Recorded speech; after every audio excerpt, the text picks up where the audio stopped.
Olá pessoal, tudo bem? Começa agora mais um X da Questão ao vivo pela TV Câmara São José do Rio Preto. E você pode participar com a gente enviando a sua mensagem para o nosso WhatsApp, anota aí o número, o 991637905. Temos também o telefone aqui da redação da TV Câmara, 3214-7766, e o nosso e-mail, gama@riopreto.sp.leg.br. Lembrando que estamos ao vivo também pelas nossas redes sociais. Estamos lá no Facebook, Câmara Municipal de São José do Rio Preto, e no YouTube, TV Câmara São José do Rio Preto. Bom, e nesse primeiro programa de 2023, infelizmente, vamos ter que repercutir os lamentáveis atos golpistas que destruíram a sede dos três poderes da República, né?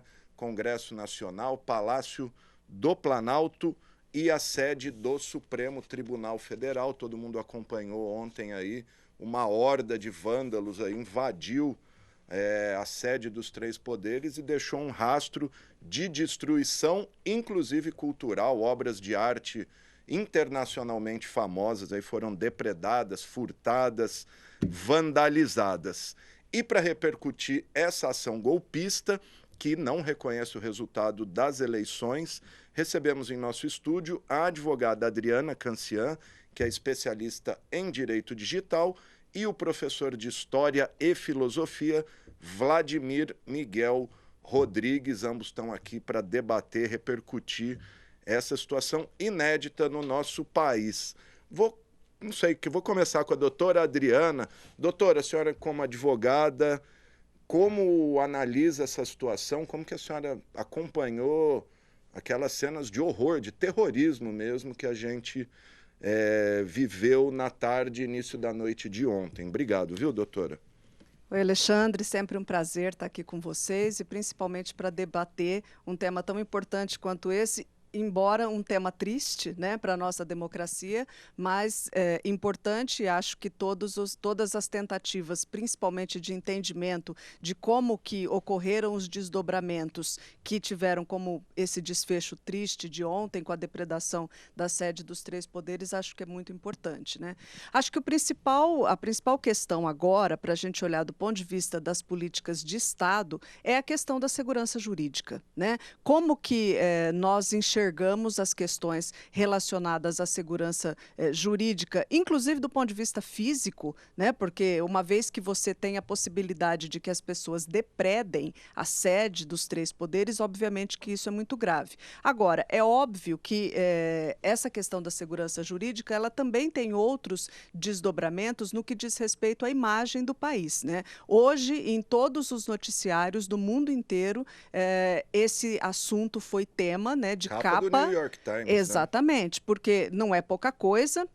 E isso influencia profundamente, inclusive, no grau de investimento que a gente vai trazer para o país, em como que os investidores estão vendo a possibilidade de colocar o seu dinheiro aqui no nosso país, porque, no final do dia, isso se reflete em questões de natureza prática, como, por exemplo, né, a diminuição do desemprego e outros problemas que os brasileiros vêm enfrentando já há bastante tempo, sobretudo nesses últimos 4 anos, problemas de natureza econômica. Então, você veja, a gente já tem uma série de problemas estruturais para tratar, né, que não são problemas simples, são problemas com alta complexidade, e agora nós temos que lidar com essas outras questões, né, relacionadas à segurança patrimonial e à segurança jurídica do país como Estado, como nação. Então, de fato, né, são tempos muito tristes e muito difíceis, mas eu li hoje em vários veículos que a democracia amanheceu mais forte. Eu acho que, no final,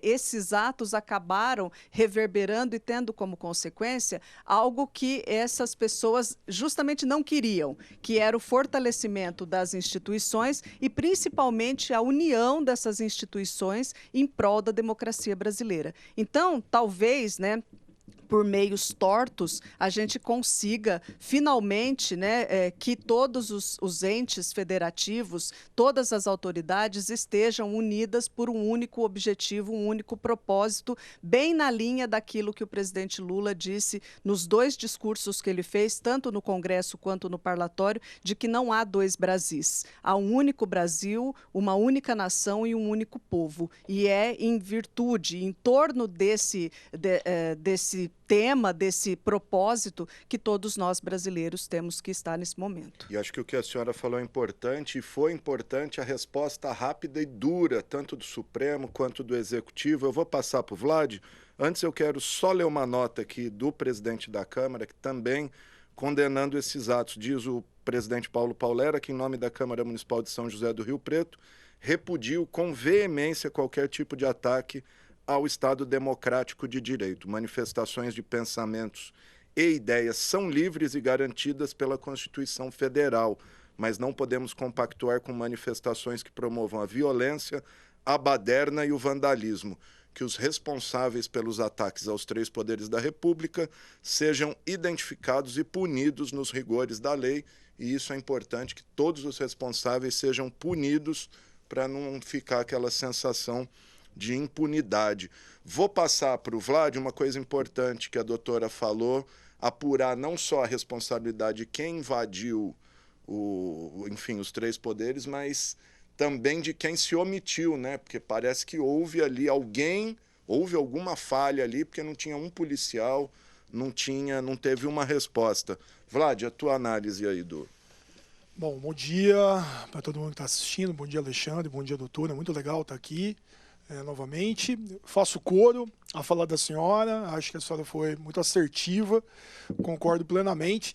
E fazendo um adendo à pergunta do Alexandre, é muito curioso, no mínimo, né, pensar na organização e a efetivação desse terror que nós vimos nesse dia histórico, infelizmente, que foi o dia 8 de janeiro.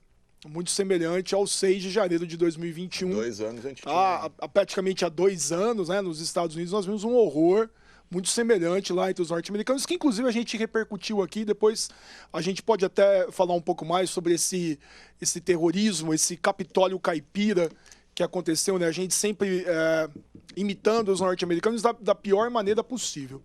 Olha, Alexandre, a gente podia fazer um certo comparativo até com a própria segurança desta casa, da Câmara Municipal. Em momentos em que nós tivemos maior tensão em votação deste ou daquele projeto, nós sempre tivemos uma segurança muito efetiva justamente para garantir a instituição.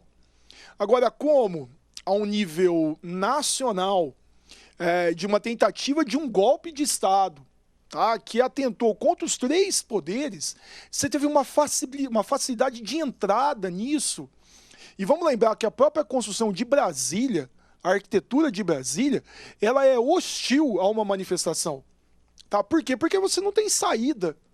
Tá? Num tipo de repressão que você teria, repressão à altura de uma manifestação como essa, a repressão seria muito facilitada pela própria arquitetura de Brasília. Tanto que a hora que quiseram ali, tirou. Acabou. Tá? Ou seja, é preciso que a gente investigue a resposta dos poderes, principalmente do Supremo, tá, e do Executivo. Ela foi pronta para o afastamento, por exemplo, do secretário de Segurança do Distrito Federal e o pedido de prisão dele, seu afastamento, e o afastamento do Ibanez, governador do Distrito Federal, por 3 meses. E a intervenção... Tá? E a intervenção do governo federal dentro do Distrito Federal. Tá, mas espera lá, o que eu preciso entender é qual é o tamanho da bolsonarização dentro dos agentes de segurança em todo o Brasil, e mais especificamente em Brasília. Tá? Qual é o tamanho do golpismo dessas pessoas dentro dessas manifestações? Né? Quantos estão integrados? Tá?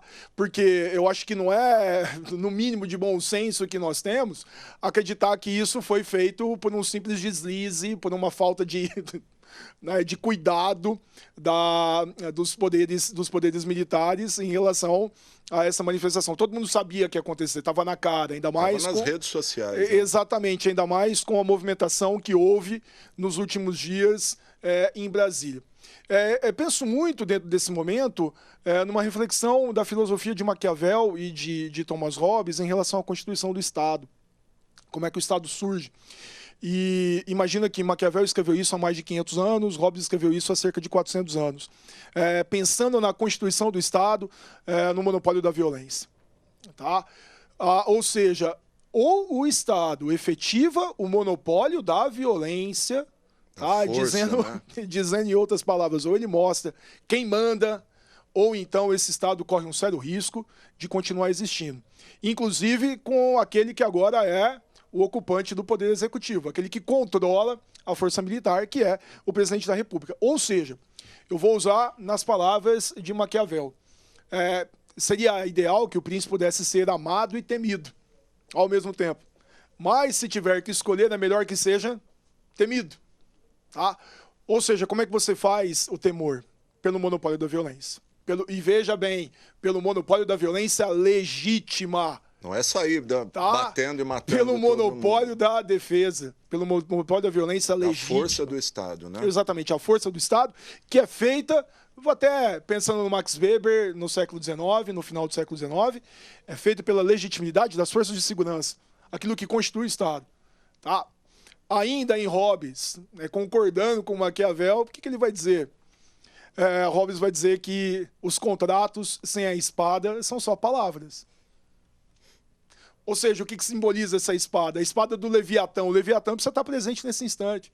Tá? Que é a força do poder do Estado, a força militar. Ou seja, é preciso de uma punição exemplar de todas essas pessoas que participaram, sejam elas civis ou militares.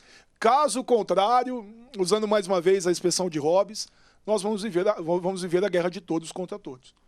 Tá? Imagina se você tem um enfrentamento dessas forças golpistas com as forças que são a favor do governo. Tá? Que é uma coisa que pode acontecer. Que é o que já estão chamando aí. Exatamente. Já estão chamando... Você vê a movimentação disso.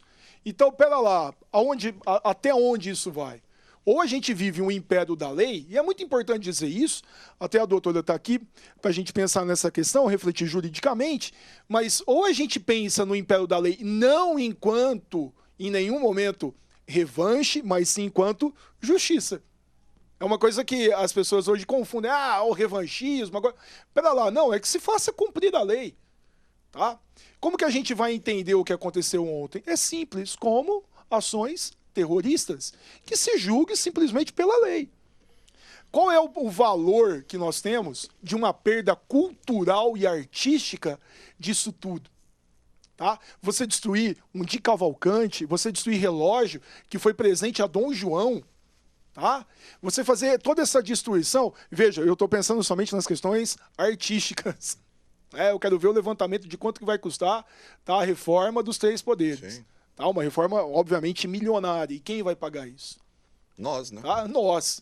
Agora, essas pessoas precisam ser punidas, tá? Tanto do ponto de vista criminal como do ponto de vista financeiro. Elas devem arcar, sobretudo, com esse prejuízo que nós tivemos ao Estado. Deixa eu, então, já jogar para a doutora isso. Doutora, quais tipos de punições essas pessoas podem sofrer, com base em qual lei? Parece ter uma lei antiterrorismo em vigor. Em que artigo, em que crime eles podem ser enquadrados? Bom, Alexandre, isso é uma questão bastante controversa no Brasil, porque desde que nós entramos no período de redemocratização, a gente tem um Estado mais pacífico, né, da população brasileira, com menos enfrentamentos, e agora é a primeira vez que, de fato, a gente está precisando lançar mão desses institutos jurídicos, que são institutos jurídicos, digamos assim, muito mais fortes, muito mais severos, né, do que outras leis que talvez nós tenhamos, porque eu acho que tem um ponto que é super importante, que eu acho que a gente precisa apontar aqui, que é o fato de que justiça não se mistura com ideologia. Então, existe uma diferença, né, muito grande em relação àquilo que está previsto na legislação brasileira, inicialmente na Constituição de 1988, mas também no regramento infraconstitucional, como o Código Penal, como o Código Civil e outras leis, como, por exemplo, a Lei Antiterrorismo, né? E que todas as pessoas, todos os brasileiros estão sujeitos a ela, né? Então, essas leis que têm, né, um peso, né, tem um peso mais forte, tem uma mão mais pesada sobre o cidadão, cidadãos, elas normalmente no Brasil, elas são tratadas como regimes de exceção. Então, raramente você lança mão desse tipo de legislação, até porque o gatilho para que você lance mão para esse tipo de legislação é o tipo de evento fático, né? O tipo de evento danoso que pode, né, dar ensejo à aplicação dessa lei. Como a gente não tem, ou pelo menos não é frequente no Brasil que nós tenhamos esse tipo de ato, né, a aplicabilidade dessa legislação ela é muito menos efetiva e muito menos recorrente do que a gente tem, por exemplo, com a aplicação do Código Penal. Agora, eu acho que esse exercício de quais leis serão aplicadas e de que forma que essas pessoas serão punidas, eu acho que passa por uma avaliação desde dano do patrimônio público até os motivos que ensejaram, né, esses eventos danosos. E aí a gente tem uma separação dos atos punitivos, porque pela legislação brasileira, tanto os atos, né, ativos como atos, né, passivos no sentido de ação e omissão são passíveis de punição. Então, a gente tem as punições que são punições, né, mais óbvias, que são aquelas que causaram o dano ao patrimônio público, incluindo obras de arte, mas não só, né, desde cadeiras até paredes, vidros, né, além dos motivos que ensejaram, que podem ser esses motivos de natureza ideológica e que podem, né, passar pela aplicabilidade da lei antiterrorismo e outras legislações pertinentes, mas a gente também tem um outro lado, que é uma outra categoria de terroristas, que são as pessoas que não estavam presentes lá, mas que de alguma forma são os idealizadores dessas manifestações. Essas pessoas não chegaram lá por si só. Isso é um movimento que foi orquestrado, né, por diferentes entes, né? Não só financiadores, mas que contou, inclusive, claramente com a leniência das forças de segurança. Porque, como o professor disse aqui, né, Brasília, a própria arquitetura é hostil a esse tipo de situação. Então, é óbvio que isso foi pensado com antecedência, isso foi planejado. Foi anunciado. Exatamente. Né? E as autoridades, de alguma forma, subestimaram, né, a força que essas manifestações poderiam ter. Ou subestimaram, ou então omitiram, né, de fato, o que poderia, né? Foram lenientes, né? Exatamente, o que poderia acontecer. Além da conivência, que obviamente, né, ficou clara quando os manifestantes foram literalmente escoltados até a Praça dos Três Poderes e a polícia, durante todo aquele tempo, dizia tratar-se de uma manifestação pacífica.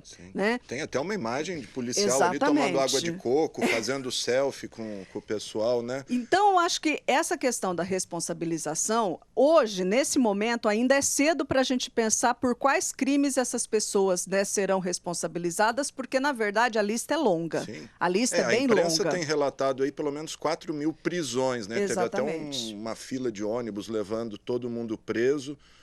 Não sei nem para onde, né? Onde vai pôr tanta... Talvez na Papuda, né? Porque eu acho que vai faltar cadeia. Vai faltar cadeia.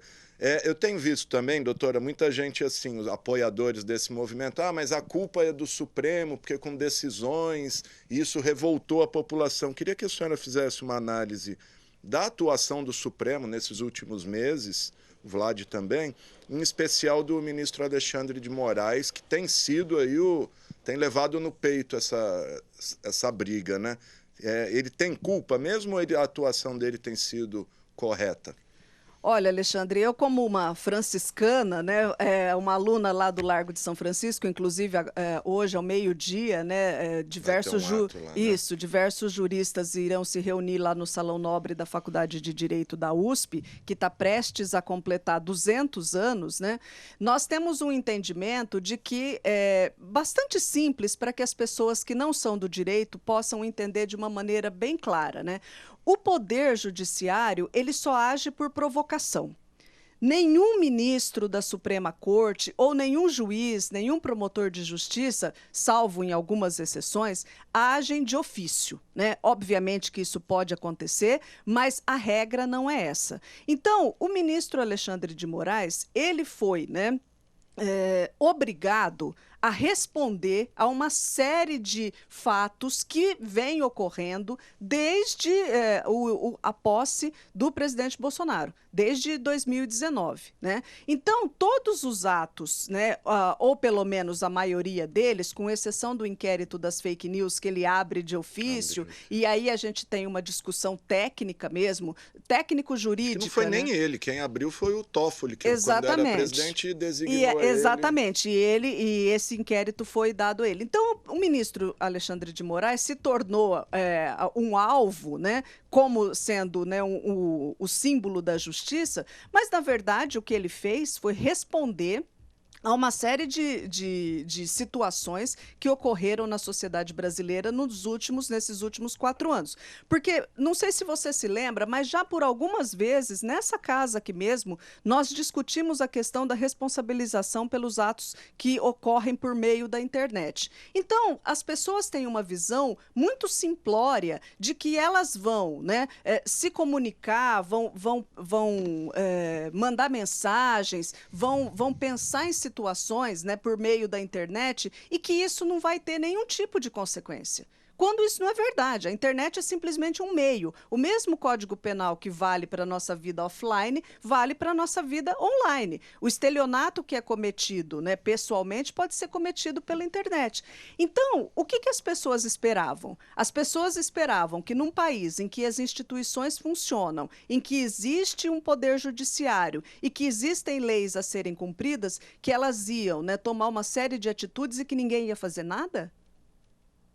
Porque me parece que é isso. Sim. Então, as pessoas confundem a questão ideológica com a questão da justiça. São conceitos completamente diferentes. A legislação, né, é por essa razão que existe uma estátua na frente do Supremo Tribunal Federal com os olhos vendados, de forma que a lei ela valha para todo mundo. E aí essas pessoas invocam um dos incisos do artigo 5º da Constituição, dizendo, né, que isso é liberdade de expressão. Veja, não há sopesamento, né, ou não há diferença quando você coloca os princípios os incisos listados lá no artigo de princípios e direitos e garantias constitucionais dos brasileiros, não existe uma sobreposição desses incisos. A liberdade de expressão, em nenhum momento, por exemplo, ela é superior à dignidade da pessoa humana. Então, não é porque eu penso de determinada forma ou que eu não concordo com alguma coisa que eu posso sair por aí denegrindo a imagem das pessoas ou mesmo das instituições. A lei está aí para ser aplicada. E veja, o juiz que não aplica a lei, ele também está errado. Então, eu posso pensar que as pessoas discutam a maneira como o ministro Alexandre de Moraes aplicou essa ou aquela legislação, se aquilo foi correto ou se não foi.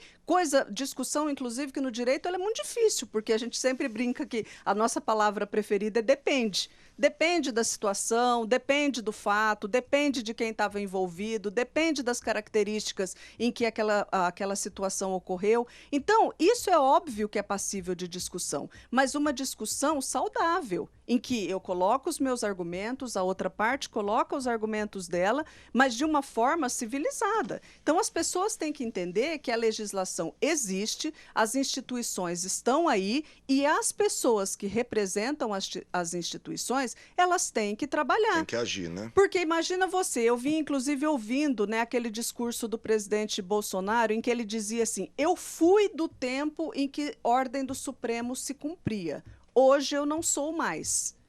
Então, ele está dizendo que ele não vai cumprir ordem do Supremo Tribunal Federal. O que acontece quando um presidente da República não cumpre uma ordem do Supremo Tribunal Federal? No mínimo, você tem crime de desobediência. Sim. E isso está previsto na legislação. O Alexandre de Moraes ele não inventou a legislação. Aliás, o Poder Judiciário não é o que faz as leis. Quem faz as leis é o Poder Legislativo, os deputados e senadores. Sem dúvida.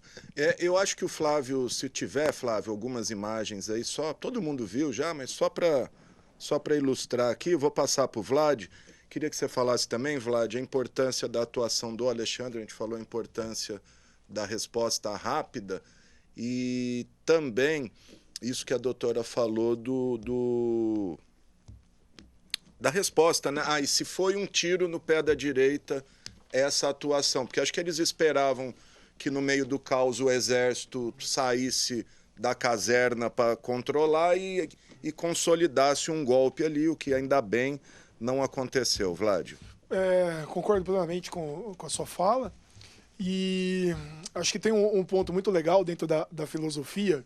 E a gente vai lá atrás, na ética deontológica, na ética do dever, lá do Kant, no Iluminismo, né, que é a base da civilização ocidental, que espero que a gente continue fazendo parte dentro desse contexto, né, de tanto Talibã, né? Exatamente obscurantismo. Porque o que está me parecendo nesse momento é que a gente está relembrando os piores momentos do terrorismo do começo do século XX, do começo do século XXI e em alguns momentos do século XX. Mas a reflexão do Kant é extremamente interessante porque existe o livre pensar, existe o livre agir. Tá? E Kant vai pensar que o livre agir ele é totalmente conectado à ética. Quer dizer que a liberdade de expressão ela deve ser acompanhada da ética. E a senhora disse a dignidade da pessoa humana, e Kant dizia a ideia do imperativo categórico. Age de tal maneira que a tua atitude seja exemplo de conduta universal. Quer dizer tudo posso, mas nem tudo me convém. Exatamente, né? Tudo posso, mas posso desde que a minha conduta seja exemplo possa valer de exemplo de conduta universal. Então, me parece que todas essas ações, e por extensão, tudo aquilo que envolve qualquer tipo de discriminação, qualquer tipo de preconceito, não seria, obviamente, uma liberdade de expressão, e sim uma expressão do ódio, e para isso você tem tipificação criminal. Olha, Alexandre, longe de mim querer fazer defesa deste ou daquele agente público, mas penso eu que se não fosse Alexandre de Moraes, entre outros magistrados, a gente viveria hoje um caos institucional e uma possibilidade de ruptura, acima de tudo. Ou o Supremo se porta, de fato, como um guardião da Constituição, que é a sua função, como a doutora explicou muito bem, de reagir a algum tipo de provocação, ou então você joga fora a Constituição e joga fora essa democracia que está sendo constituída a duras penas, que passa pelo seu pior momento desde a redemocratização. Ou seja, ou nós damos as mãos, enquanto instituições, tá? Como bem declarou, inclusive, o presidente da Câmara, Paulo Lera, e se unem contra qualquer tipo de ruptura, ou então, meu amigo, a gente vai voltar a tempos sombrios que esse país já experimentou, de 64 a 85, de 37 a 45, pensando em experiências recentes dentro da República. Tá? No estado-novismo e na ditadura civil nem militar. Nesses piores momentos, no isso pior aconteceu. Momento da ditadura, exatamente, 70, isso 72, isso aconteceu. No auge do AI-5, no auge do Estado Novo nos anos 40, esse tipo de barbárie foi presente.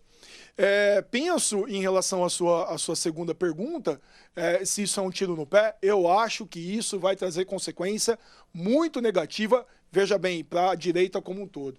E quero deixar bem claro que existe uma direita pensante, existe uma direita liberal, tá? Respeitada, sem dúvida alguma, democrática, tá? Mas existe o pior no extremismo, tá? Que vai acabar, digamos assim, queimando o filme do movimento como um todo.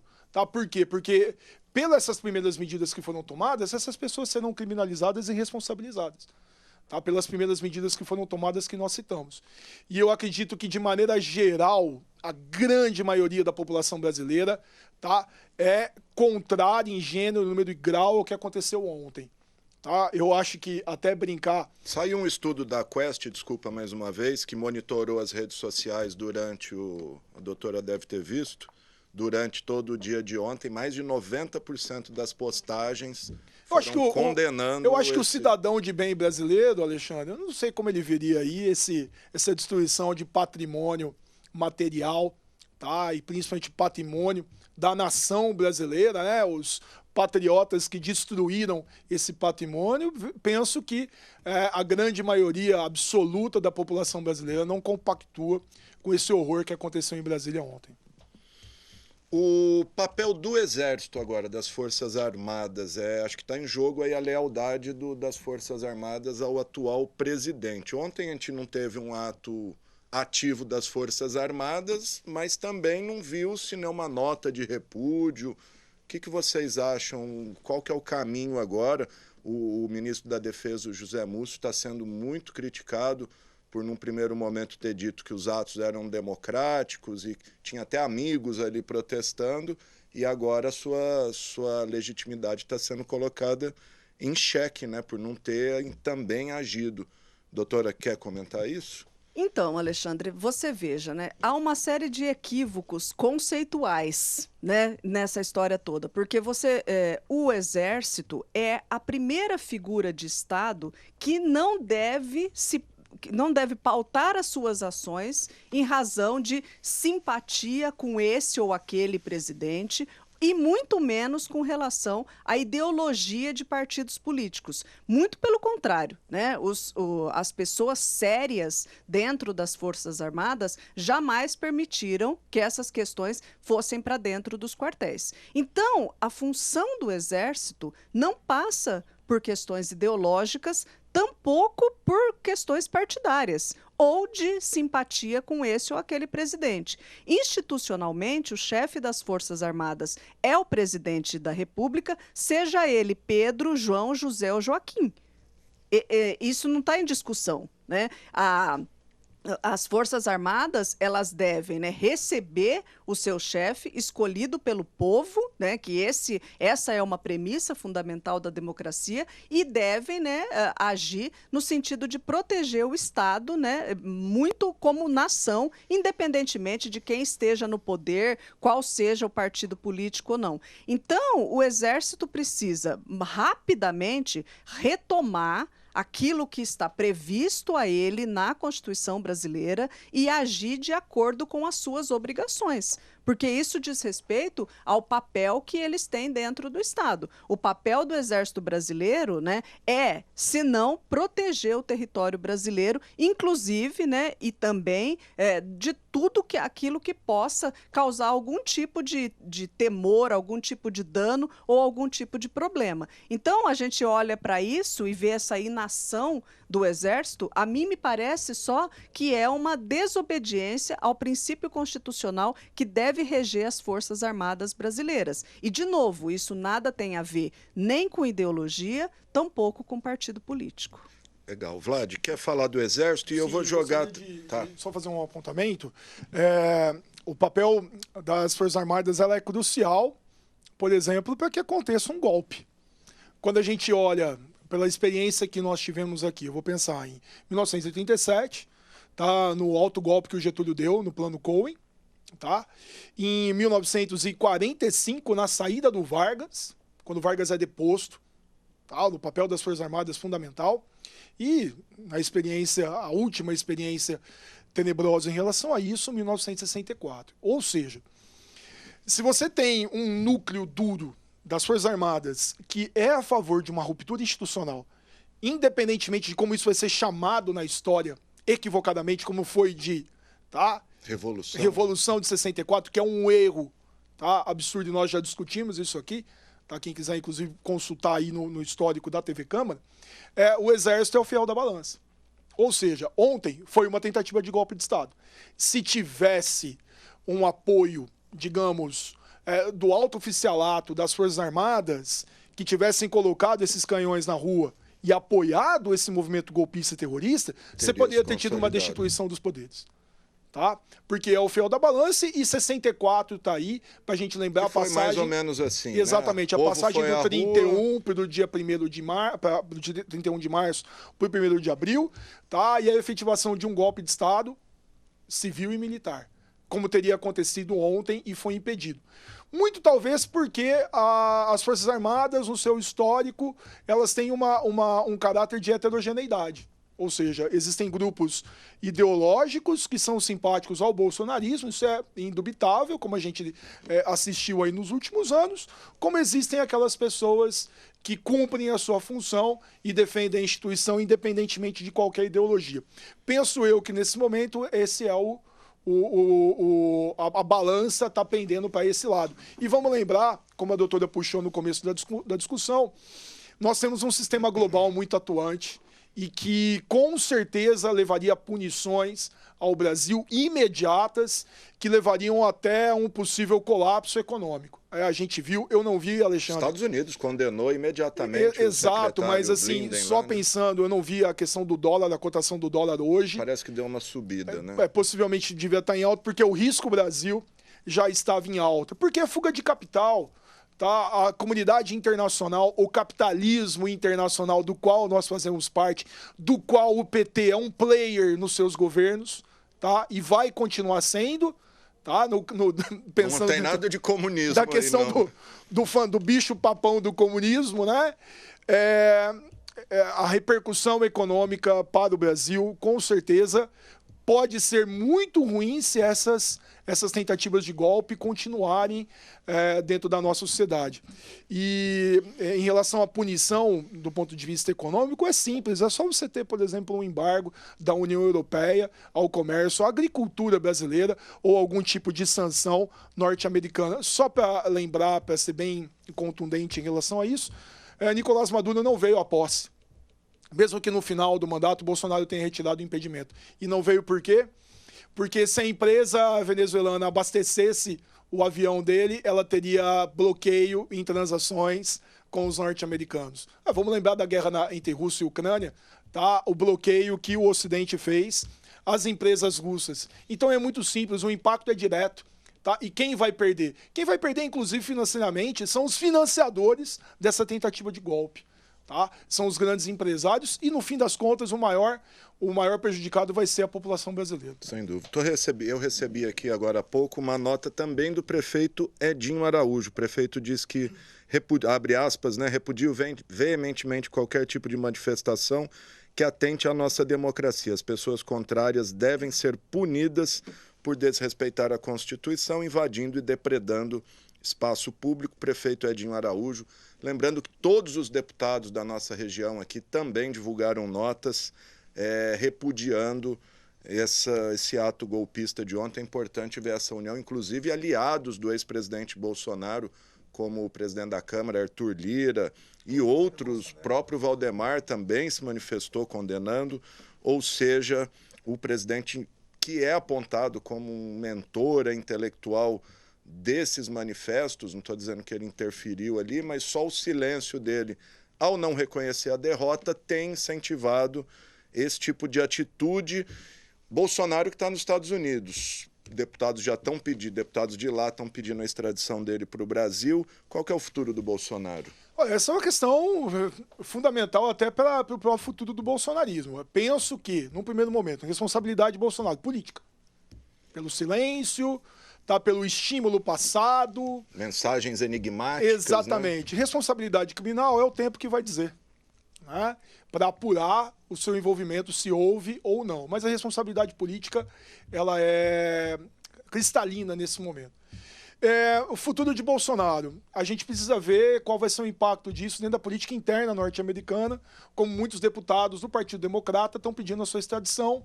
Precisamos ver até que ponto isso vai se desenvolver, lembrando que, por ser um aliado de Donald Trump, por tabela, vai ter algum tipo de problema junto com o Joe Biden, até porque daqui a pouco a gente vai começar a pensar na corrida presidencial norte-americana e o Trump tenta voltar, e o Trump ainda está respondendo a processos dos Estados Unidos, principalmente em relação aos atentados ao Capitólio de 2021.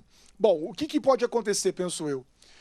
Você pode ter algum tipo de punição a Bolsonaro, principalmente do ponto de vista eleitoral. Bolsonaro estaria inelegível e ponto, tá? E também penso que Bolsonaro pode ser substituído por outra pessoa. Eu acho que hoje o movimento, o bolsonarismo, ele é maior do que o seu criador. Sim. E o curioso é que ele saiu muito fortalecido das urnas, apesar da derrota, 58 milhões de votos. Teve a segunda maior votação da história. Ele poderia ter se consolidado como grande nome da oposição, mas ele optou pela omissão e dia após dia você vem vendo ele desidratando. Exato. Então, acho que sinto que a responsabilidade eleitoral contra Bolsonaro vai ser muito grande, ou por julgamento de fake news, ou outros crimes que podem ser...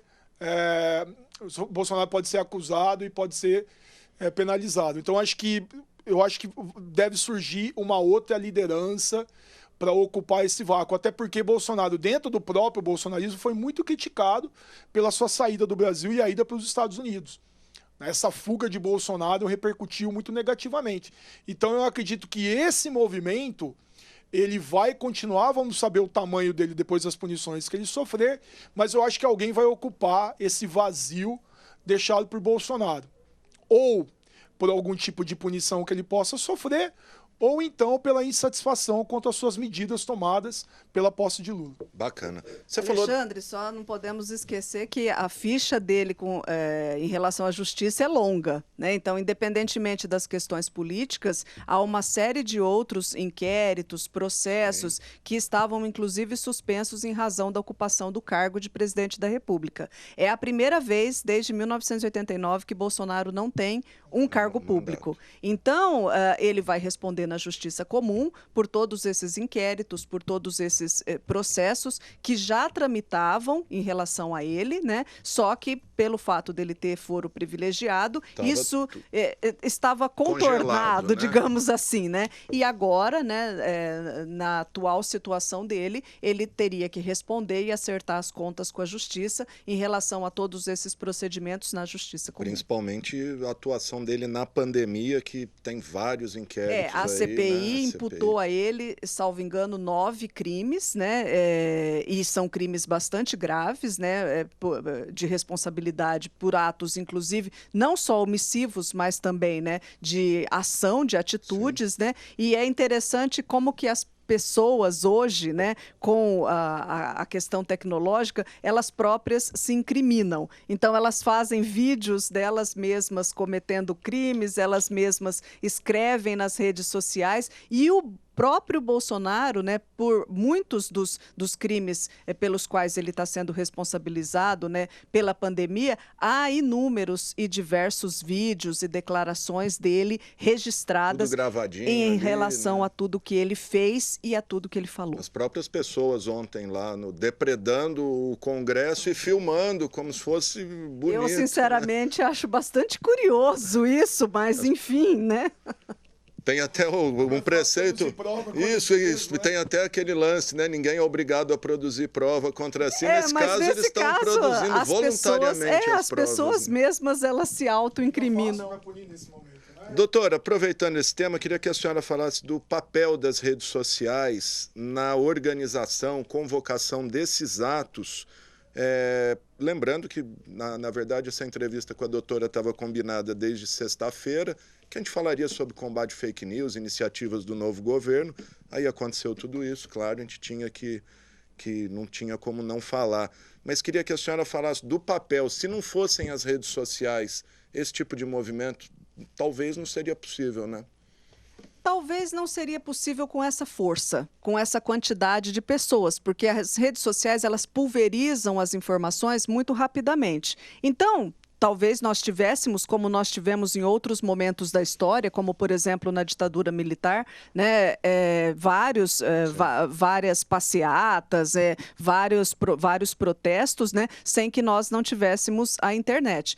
Mas com as redes sociais, Alexandre, certamente essas questões elas ganharam, né, um corpo, uma musculatura muito forte, né? Então, essas pessoas elas utilizam esses recursos tecnológicos para alinharem o seu pensamento com iguais, com seus pares, né, por meio de grupos, principalmente em plataformas como o Telegram e outras também, né, que são as mais conhecidas aí, em especial o WhatsApp, que é a rede social ainda mais usada pelos brasileiros, né, curiosamente não para questão de negócios, mas para questões principalmente de troca de mensagens que não são necessariamente verdadeiras, mas eu acho que os movimentos aconteceriam, mas não com essa mesma força, né? O que as pessoas desconhecem são os meios legais e os meios técnicos por meio dos quais nós podemos ter acesso às informações pessoais e aos perfis dessas pessoas que publicam nas redes sociais. E aí existe uma discussão quando as pessoas dizem assim, mas eu posso usar uma VPN, né? Posso usar um outro atalho.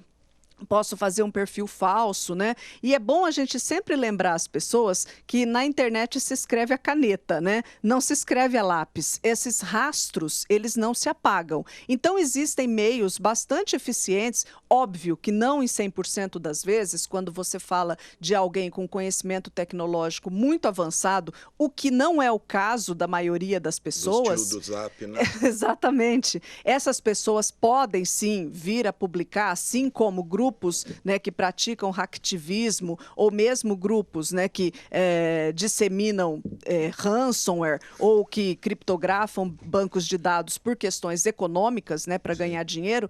Quando a gente olha para o uso da internet por essas pessoas, é óbvio que é um uso diferente. Essas pessoas que normalmente utilizam a internet, elas são pessoas que não têm um conhecimento tecnológico e que são facilmente rastreáveis. Acho que só apagar a mensagem exatamente. Aqui já apagou tudo, né?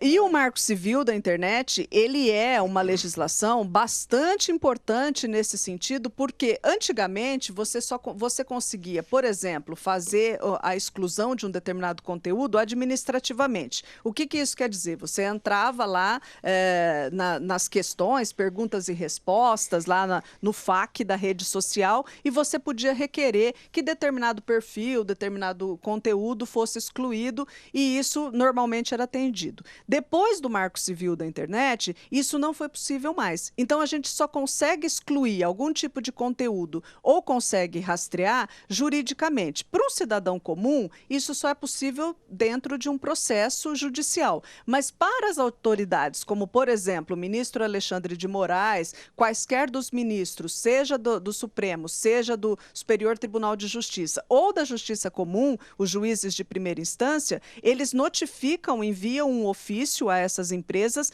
que, diga-se de passagem, não têm interesse nenhum em acobertar esse tipo de situação, porque o objetivo deles é claramente ganhar dinheiro, e eles atendem, né, a todas essas...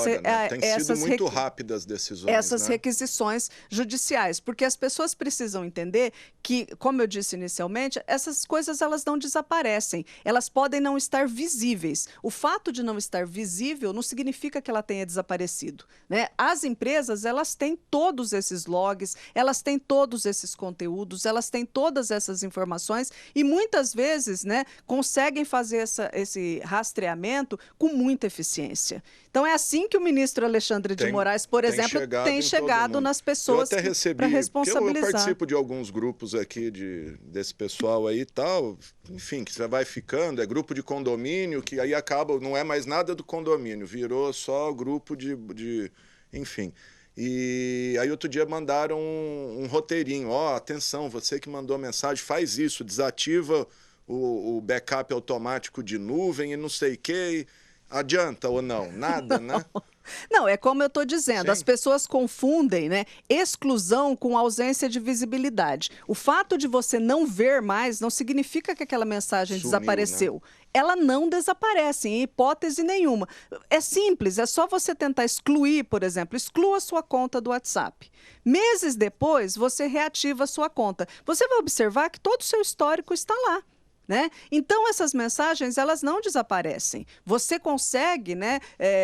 E as empresas atendem prontamente a esses pedidos judiciais para liberar não só os perfis, porque, óbvio, você pode fazer um perfil com informações falsas, né? Informações pessoais falsas. Você não precisa necessariamente colocar suas informações verdadeiras, sobretudo se você está cometendo um crime, né? Porque você aí vai construir um perfil, mas é mais do que isso, né? É você rastrear logs, é você entrar em contato e pedir uma quebra de sigilo para a operadora, seja ela todas as mais conhecidas aí do mercado, e todas atendem prontamente, porque isso é uma requisição judicial. E, de novo, quando você não atende uma requisição judicial, você incorre no crime de desobediência. As empresas não têm nenhum interesse nisso. Então, as pessoas, muitas vezes, elas desconhecem o modus operandi de como que as coisas se dão de fato e erroneamente fazem leituras, né, sobre determinados contextos, achando que dessa forma elas ficarão impunes. E fake news, né, Alexandre, no Brasil é bem simples de você identificar. Basta que esteja escrito, isso é urgente, e compartilhe com todos os grupos. Repasse em todos os grupos. Exatamente. Isso, a Globo não mostra, né? A Globo não mostra. E eu fico bastante assim intrigada em como que os conteúdos, facilmente você fazendo uma busca ali, você descobre que aquilo era mentira e as pessoas veem isso como uma verdade universal. E, inclusive, aquele no Facebook, a senhora já deve ter visto. Atenção, a partir da meia-noite o Facebook vai fazer não sei o que, então eu não autorizo que venda minha... E aí é o mesmo tio que fica falando de código-fonte de urna, que o código pode ser fraudado. E o tio que não consegue compartilhar um contato no WhatsApp é o tio que está perguntando sobre o código-fonte, né? Eu queria fazer acrescentar a fala da senhora excelente, como sempre, mas eu venho me perguntando, como também venho da parte da filosofia, tenho refletido muito sobre essa questão de como que esse tipo de indivíduo, esse tipo de sujeito, ele é responsável não só por acreditar, vamos pensar na questão, vamos supor uma ingenuidade aqui, vou dar o benefício da dúvida, da ingenuidade que fui lá e compartilhei e não chequei, mas como se constitui esse tipo de sujeito, tá, que realmente acredita numa coisa tão absurda, né, como uma fake news das mais... cabeludas possíveis, como nós vimos aí nos últimos dias, vamos colocar. Penso que isso envolve muito a questão da sociedade ocidental, não é um problema brasileiro, mas é um problema mundial, acima de tudo nas democracias liberais aqui no Ocidente. E penso que essas pessoas, olhando de maneira geral, fazem parte do sujeito massa. Isso está muito vinculado à sociedade do negócio, à sociedade da massificação. Vamos pensar, vamos usar um modelo para a gente refletir sobre isso. A pessoa que trabalha das 8 às 6 da manhã, tá? O cidadão do negócio, do trabalho árduo, diário, tá? Que não tem tempo para ter um aprofundamento de conteúdo cultural, tá, de um conhecimento de qualquer área que possa ser uma fake news. Essa pessoa se informa principalmente pelo que hoje? Pela rede social. Tá? É pelo Zap, é pelo Telegram, tá? É pelo Facebook. Essa pessoa que, de maneira geral, muito possivelmente tem um déficit educacional, tá? De não ter tido um estudo em relação, vamos imaginar, das coisas mais básicas em relação à questão política, à questão histórica do Brasil. Essa pessoa, ela é uma vítima fácil de uma fake news e ela vai proliferar isso para tudo quanto é lado. Com orgulho ainda. Com maior orgulho. Até porque, talvez na falta do conhecimento, tá, da ciência, seja ela ciência histórica, seja ela ciências naturais como um todo, essa pessoa é facilmente manipulada pelo quê? Pela conspiração. E volta daquela ideia, né? Bom, eu não estudei, então é claro, né? Sempre houve uma conspiração por trás de qualquer evento histórico, por exemplo.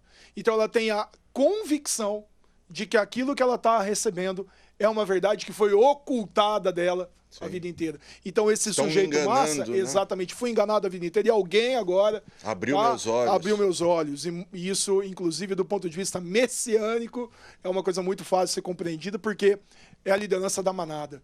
Tá? Então, eu acho que é um problema que a sociedade ocidental tem que tentar encontrar meios para, no mínimo, amenizar. Tá? E aí a gente viu na eleição como que isso pode causar um estrago gigantesco e um estrago, como a gente viu, bom, a gente da viu nossa no democracia. Brexit, né, que a Inglaterra, o Reino Unido deixou a União Europeia no plebiscito por uma população influenciada por disparo em massa. Alexandre, eu acho que tem um ponto aí nessa questão da mudança de paradigma que passa pela educação digital. Né? Então, não sei se você reparou numa coisa bastante curiosa nas imagens que foram veiculadas ontem, que havia poucos jovens. Sim. Né? Jovens que eu digo ali entre os 15, 20, sim, 25 anos, pessoas mais velhas. E todas então, com o celular filmando. Exatamente. Não tem um que não está com o celular ali filmando. Então, o que acontece? Isso, para mim, é um apontamento muito interessante de como que as pessoas, né, enxergam as coisas e principalmente como que elas usam a tecnologia. Né? Porque normalmente essas pessoas, muitas vezes, elas não sabem fazer uma busca de checagem para saber se aquele conteúdo é ou não verídico. Muito pelo contrário, às vezes a pessoa não sabe nem compartilhar um contato, como o Vlad disse aqui, né? E muito menos, né, às vezes usar alguma funcionalidade mais específica do telefone, mas ela aprende, né, aquele único comando que é de ficar, né, mandando para todo Sim. mundo aquelas notícias que ela recebeu. Então, no passado, nós já fizemos, inclusive aqui em Rio Preto, em parceria com a OAB, porque isso é uma iniciativa da OAB São Paulo, palestras nas escolas, falando sobre questões relacionadas não só a fake news, mas outras questões também, como bullying, por exemplo, e outros tipos de utilização equivocada de redes sociais, mas não só de tecnologia como um todo. E eu acho que nós estamos num momento que não passa mais pela palestra, mas passa pela inclusão de uma disciplina como essa no currículo das crianças, Desde dos pequenininho, adolescentes, porque se a tecnologia faz parte da vida de todo mundo desde que as crianças nascem, né? Então, é uma questão de cidadania. A gente precisa melhorar o uso tecnológico. A gente precisa ensinar para as pessoas como que a tecnologia ela é melhor utilizada. Como eu gosto sempre de citar aquela frase do professor Demi Guetzko, né, que é o nosso presidente Do comitê. do Comitê Gestor da Internet Brasileira, que ele diz o seguinte: quando as pessoas põem culpa na internet, porque todo mundo fala, a culpa é da internet. Quando você olha no espelho e você não gosta do que você viu, a culpa não é do espelho. Se você está gordo, se você está magro, se você está feio, se você está bonito, a culpa não é do espelho. Então, a internet, ela reflete uma característica da nossa população. E se as pessoas estão sendo envolvidas por esses conteúdos, é muito claro que existe uma questão educacional. É o famoso culpar a janela pela paisagem. Exatamente. Né? Então, assim, a gente precisa olhar para esses... culpar a janela pela paisagem. Isso mesmo. A gente precisa olhar para esses fenômenos e, de novo, né, como o Vlad já disse, não tem uma solução messiânica, milagrosa. Isso é um trabalho que precisa ser feito. Isso vai demorar, mas acho que a gente precisa acreditar que há outras formas, né, da gente construir coisas que são mais interessantes, como, por exemplo, preparar as nossas crianças para que façam uma utilização mais adequada da tecnologia. Antes de eu voltar para a senhora para a gente encerrar, que nosso tempo já está estourando, um comentário que a senhora fez e eu notei outra coisa e eu acho que é um tema que o Vlad deve ter percebido. A senhora disse que não viu jovens. Eu não reparei pretos ali, negros, nesses atos. Não sei se o Vlad se atentou a isso. Sim, me atentei. Talvez porque a maioria que defende esse tipo de proposta esteja dentro de um extrato social mais abonado. Tá? Eu acho que isso envolve uma questão de classe e, obviamente, de cor em relação à defesa de um projeto de Brasil que ele é, de maneira geral, antinegro. Tá? Isso é evidente como uma questão racial. Não por acaso, todas as pesquisas mostraram, dentro das eleições, as pesquisas qualitativas, que a população negra, em sua grande maioria, era contra o ex-presidente Bolsonaro. Então, é um tanto quanto evidente que ali estejam menos, tá? Haja uma menor presença de população negra. Tinha um ou outro ali, mas você percebe que não é gente meio financiada, vamos dizer assim, capangas. Falaram que tinham madeireiros, grileiros, enfim, gente financiada. Doutora, para a gente encerrar, a senhora falou do trabalho de combater fake news. Semana passada, a AGU, a Advocacia Geral da União, anunciou a criação de uma tal Procuradoria de Defesa da Democracia, que teria como objetivo combater fake news na internet. Aí o lado de lá já veio, não, porque isso vai cercear a opinião, eles querem perseguir quem pensa o contrário. E aí, bom, enfim, aí diante do que aconteceu ontem, esse assunto acabou dando uma esfriada, mas o decreto está aí, foi criada a tal Procuradoria de Defesa da Democracia dentro da AGU para fazer esse tipo de monitoramento e, se for o caso, denunciar a justiça. O que a senhora acha disso? Esse é o caminho mesmo? Então, Alexandre, a gente tem, né, juridicamente, a gente tem olhado para essa Procuradoria de Defesa da Democracia ainda com um olhar cuidadoso, né? Todo esse movimento eu acho legítimo em relação à responsabilização das fake news. Acho que essas questões, elas são, de fato, muito importantes, mas eu acho que tem uma linha tênue aí entre a liberdade de expressão e a questão da censura. né, que a gente vai precisar discutir com um pouco mais, assim, talvez, de detalhamento, para ver como que isso seria possível sem que as pessoas não se sentissem cerceadas. Porque, de novo, é aquela briga do sopesamento dos incisos do artigo 5º de Direitos e Garantias Constitucionais. As pessoas têm direito de se expressar livremente no Brasil, desde que essa expressão não ofenda a dignidade de uma instituição ou mesmo de uma outra pessoa. Agora, como que na prática eles vão colocar tudo aquilo que está no decreto de pé, é que eu acho que é a grande dúvida. Se você fizer essa mesma pergunta para a comunidade técnica, o pessoal mais raiz de internet, eles vão dizer que isso é um absurdo, né? Que a internet não foi feita para isso, haja vista a sua própria arquitetura, que é uma arquitetura descentralizada, você não tem como ir lá e alguém apertar um botão e a internet simplesmente desligar. Então, assim, a ideia que concebeu o início da internet não permite, ou pelo menos não ensejaria, sobretudo porque ela ganhou força nos anos da contracultura, né, nos anos 60, principalmente, e não ensejaria que isso fosse, digamos assim, aceitável.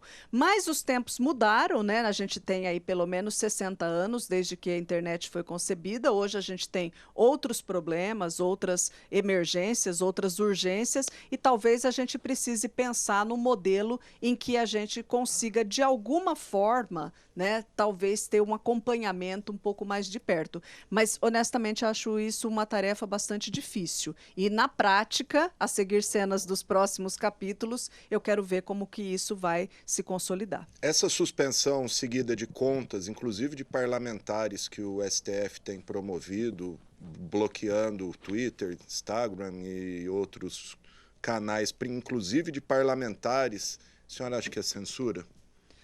Eu acho que depende do conteúdo que está veiculado. Porque a questão toda, eu acho que é exatamente essa. Não se trata de censura pura e simplesmente. As contas, quando elas são bloqueadas... É uma censura prévia, né? Exatamente. A pessoa pode ir lá. Inclusive, foi bom você tocar nesse ponto, porque não sei se você se lembra, na época do Marco Civil da Internet, houve um lobby muito forte das empresas, porque antes do Marco Civil, as empresas eram responsabilizadas por todo e qualquer conteúdo que elas veiculavam. E aí o que acontecia? As pessoas processavam as empresas e pediam indenizações para as empresas. Na época do Marco Civil, houve um lobby muito forte no sentido de que cada pessoa, cada usuário seja responsabilizado pelo conteúdo que veicula. Então, você pode ter um perfil em toda a rede social que você quiser, desde que esteja bastante claro que você é responsável por aquilo que você escreve. Então, a suspensão das contas, como eu disse, não é uma questão de censura prévia ou nada disso, mas eu preciso ter essa clareza de que quando eu vou e me manifesto e digo alguma coisa e incorro num crime... Defendo o partido nazista, né? Exatamente. As pessoas, o que as pessoas esperam que vá acontecer? Que as instituições, o poder judiciário e todo mundo aplauda esse tipo de situação? Se isso está tipificado na legislação brasileira como um crime, tem que ser tratado como tal. Então, isso precisa ficar bem claro. A suspensão, normalmente, ou pelo menos deveria acontecer, em função não da pessoa, mas do tipo de conteúdo que ela veicula. É como jornal, né? Você escreve um artigo, tá lá, a opinião expressa aqui não de reflete necessariamente a opinião do veículo, é do autor. Bom, é isso, gente. Passamos um pouquinho da hora, o assunto merece. Vlad, quer concluir, falar mais alguma coisa? O que eu espero profundamente do Brasil enquanto instituições é que a gente não fale como falhamos no passado em relação à política da memória. Nós não podemos nos esquecer das coisas que aconteceram e nós não podemos deixar de punir as pessoas pelos crimes que cometeram. É o debate agora da tal anistia, né? Se esse pessoal deve ser anistiado ou não. Para aqueles que cometeram os crimes, desejo simplesmente a justiça. Tá? Dentro de um contrato social, num Estado democrático de direito, numa democracia liberal que nós vivemos, o império é a lei.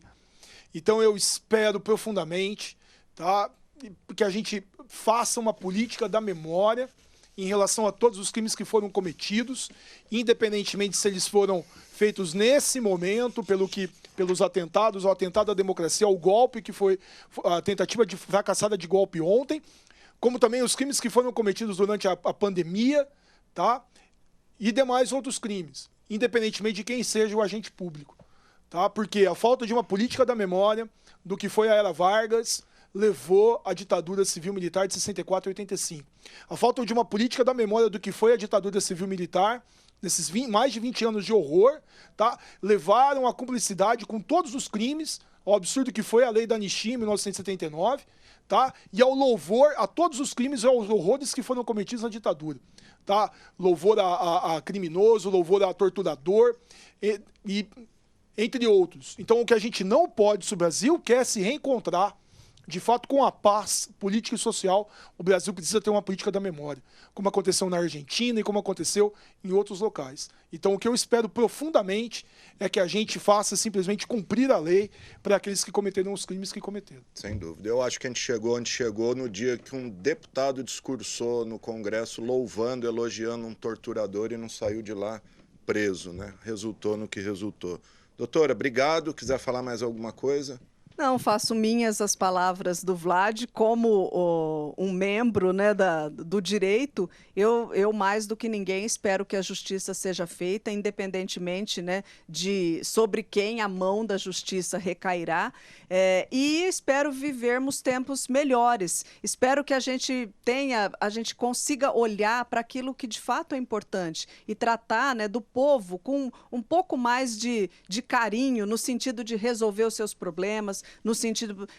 Um país que tem problema até de saneamento básico, Alexandre, eu acho que tem muitas coisas para discutir. Gente passando fome, né? Antes de quaisquer outros problemas, né? E eu também não estou passando pano para o presidente Lula, nem para quem quer que seja. Eu só quero ver, né, se a gente consegue progredir institucionalmente, com a aplicabilidade da justiça e com uma nação mais feliz para todas as pessoas, né? Eu acho que é isso que todos nós esperamos, inclusive para os nossos filhos. É isso aí. Obrigado, doutora Adriana Cancian, professor Vladimir Miguel Rodrigues, muito obrigado por esse debate.